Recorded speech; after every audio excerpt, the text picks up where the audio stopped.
Halo semuanya, selamat datang kembali di channel kita. Siap-siap ya, karena hari ini kita akan melakukan perjalanan waktu ke salah satu epos terbesar dalam sejarah manusia, Mahabharata. Eits, tapi kita nggak akan bahas alur ceritanya yang rumit dari A sampai Z.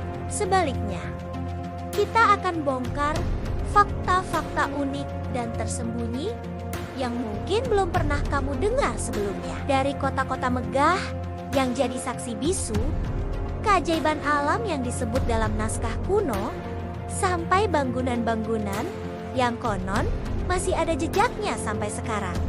Yuk, kita mulai petualangan seru ini. Pertama-tama, mari kita luruskan satu hal. Banyak yang mengira Mahabharata itu cuma cerita fiksi, dongeng pengantar tidur, tapi banyak sejarawan dan arkeolog percaya kalau kisah ini terinspirasi dari peristiwa nyata perang besar yang terjadi di India kuno. Menurut perhitungan astronomi yang didasarkan pada posisi bintang yang dideskripsikan dalam teks, perang Kurukshetra diperkirakan terjadi sekitar tahun 3137 sebelum Masehi. Wow! Kebayang gak sih tuanya cerita ini? Ini bukan sekadar cerita, tapi juga catatan sejarah, filosofi, dan budaya yang kaya banget. Sekarang, kita masuk ke fakta unik pertama. Tahu gak sih kalau penulis asli Mahabharata, Resi Vyasa, sebenarnya juga salah satu karakter penting dalam cerita itu sendiri. Yap, beliau bukan cuma narator. Beliau adalah kakek dari Pandawa dan Kurawa. Jadi, bisa dibilang beliau menuliskan sejarah keluarganya sendiri. Uniknya lagi, Resi Vyasa awalnya mendiktekan seluruh epos ini kepada Dewa Ganesha, dewa berkepala gajah yang terkenal akan kecerdasannya. Ada syaratnya loh. Ganesha setuju menulis asalkan Vyasa mendikte tanpa henti. Sebaliknya, Vyasa memberi syarat agar Ganesha harus paham dulu setiap bait sebelum menuliskannya. Keren ya, kolaborasi antara resi dan dewa. Lanjut ke fakta kedua, soal jumlah. Mahabharata dikenal sebagai salah satu puisi terpanjang di dunia. Versi lengkapnya berisi lebih dari 100.000 sloka atau bait yang totalnya sekitar 1,8 juta kata. Kalau dibandingkan, panjangnya itu kira-kira 10 kali lipat dari gabungan Iliad dan Odyssey karya Homer. Untuk membacanya sampai tamat, butuh dedikasi yang luar biasa. Bahkan Bhagavad Gita, salah satu naskah spiritual paling terkenal di dunia, sebenarnya hanyalah satu bagian kecil dari Mahabharata, tepatnya dari kitab Bhisma Parwa. Sekarang mari kita jalan-jalan virtual ke kota-kota legendaris dalam Mahabharata. Pertama, tentu saja Hastinapura, ibu kota kerajaan Kuru. Konon, reruntuhan kota ini terletak di distrik Mirit, Uttar Pradesh, India. Para arkeolog telah menemukan banyak artefak kuno di sana, seperti tembikar dan koin yang berasal dari periode yang sama dengan era Mahabharata. Bayangkan, kita berjalan di atas tanah yang sama, tempat para pangeran Pandawa dan Kurawa tumbuh besar. Lalu ada Indraprastha, kota megah yang dibangun oleh Pandawa di atas hutan Kandawa. Dalam cerita, kota ini dirancang oleh arsitek para dewa, Wiswakarma, dan hasilnya luar biasa indah. Lokasinya diyakini berada di wilayah Delhi modern. Bahkan ada sebuah desa bernama Indrapat di dalam benteng Puranakila di Delhi yang diyakini sebagai sisa-sisa dari Indraprastha. Saat Pandawa kalah judi, mereka diasingkan dan membangun kota lain bernama Upaplawiya. Lokasi pastinya masih jadi perdebatan. Tapi ini menunjukkan betapa hebatnya mereka dalam membangun peradaban, bahkan saat diasingkan sekalipun. Nah, bicara soal perang, kita harus bahas Kurukshetra. Ini bukan nama kota fiktif, tapi sebuah wilayah nyata di negara bagian Haryana, India. Tempat ini sekarang menjadi situs ziarah penting.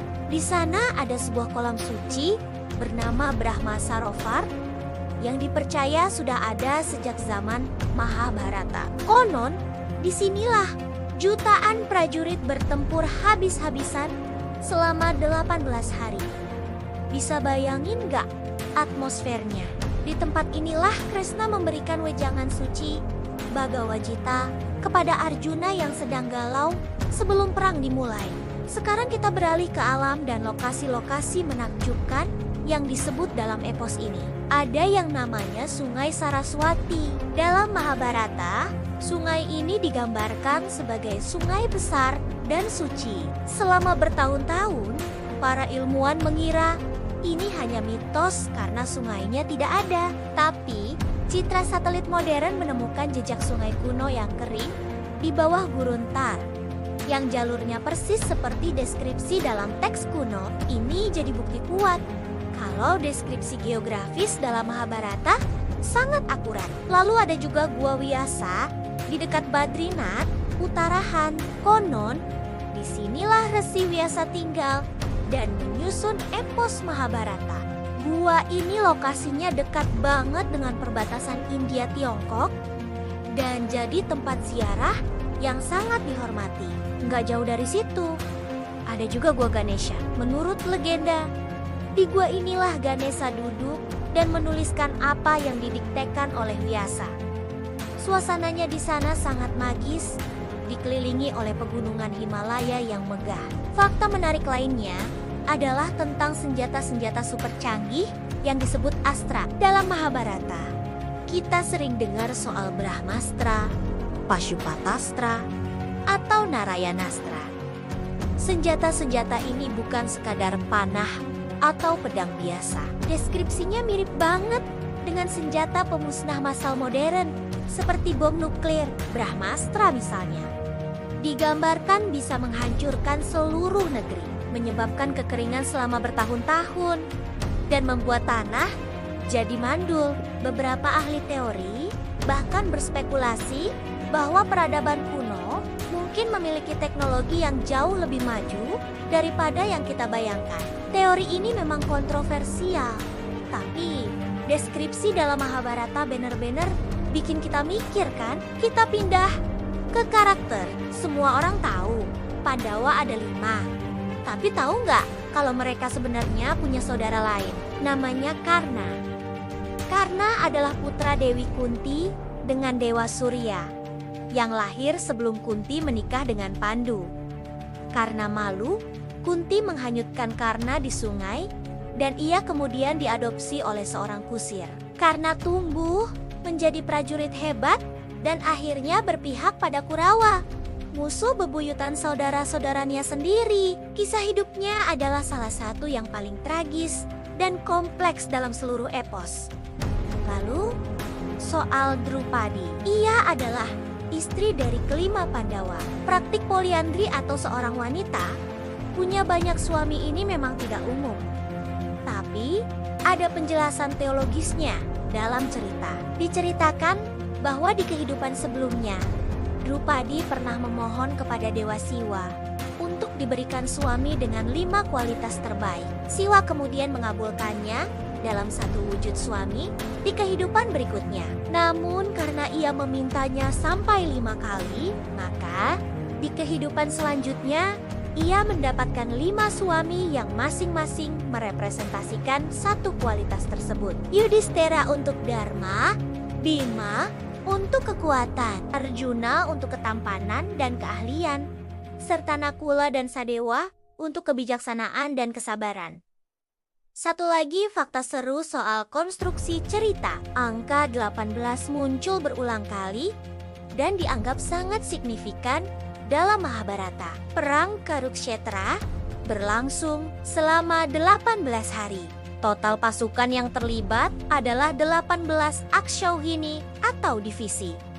Kitab Mahabharata sendiri terdiri dari 18 parwa atau buku, dan Bhagavad-gita yang merupakan intisarinya juga terdiri dari 18 bab.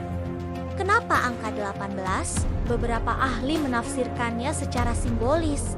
Tapi yang jelas, ini bukan kebetulan dan menambah lapisan misteri dalam Mahakarya ini. Terakhir, kita bahas soal akhir dari era Mahabharata. Setelah perang berakhir dan Yudhistira naik tahta, dimulailah sebuah zaman baru yang disebut Kali Yuga atau zaman kegelapan yang menurut kepercayaan ini adalah zaman di mana kita hidup sekarang. Kepergian Kresna dari dunia menandai dimulainya era ini.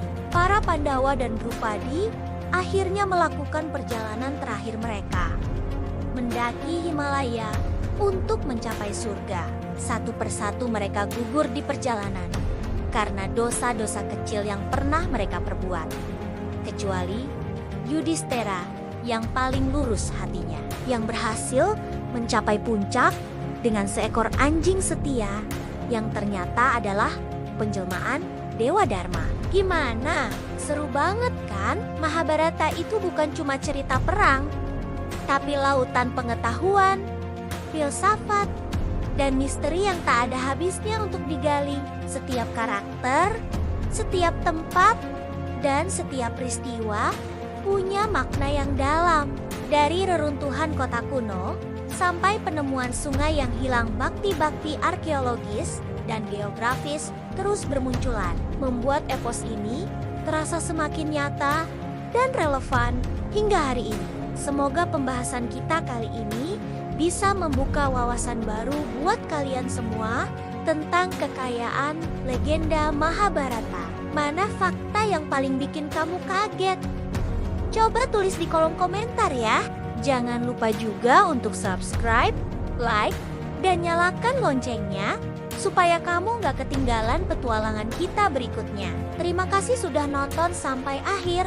Sampai jumpa di video selanjutnya.